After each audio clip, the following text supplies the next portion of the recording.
Jai Shri Krishna. This video is for Geeta Olympiad 2025. My name is Shobha Rani Darshi. I am reciting Bhagavad Gita Panchamodhyayah Karma Sannyasa Yogam. Om Shri Paramatmane Namaha.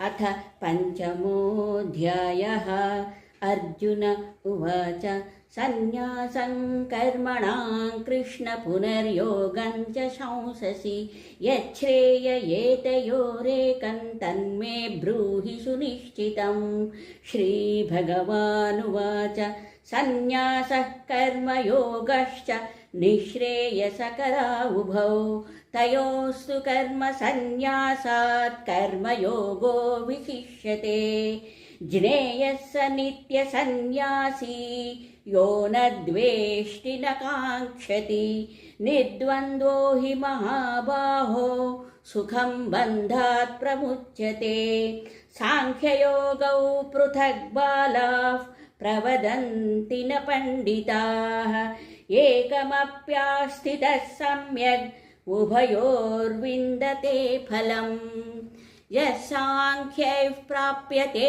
स्थानं तद्योगैरपि गम्यते एकं साङ्ख्यं च योगं च यः पश्यति स पश्यति संन्यासस्तु महाबाहो दुःखमाप्तुमयो गतः योगयुक्तो मुनिर्ब्रह्म न चिरेणाधिगच्छति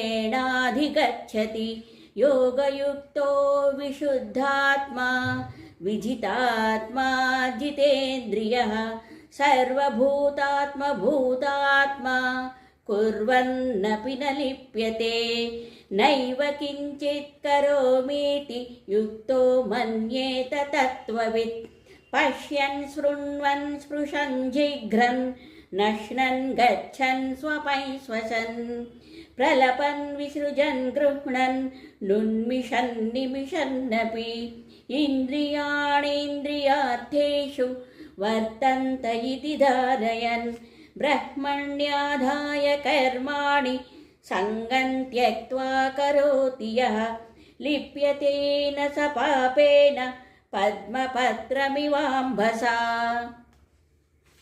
कायेन मनसा बुद्ध्या केवलैरिन्द्रियैरपि योगिनः कर्म कुर्वन्ति सङ्गं त्यक्त्वात्मशुद्धये युक्तः कर्मफलं त्यक्त्वा शान्तिमाप्नोति नैष्ठिकीम् अयुक्तः कामकारेण फले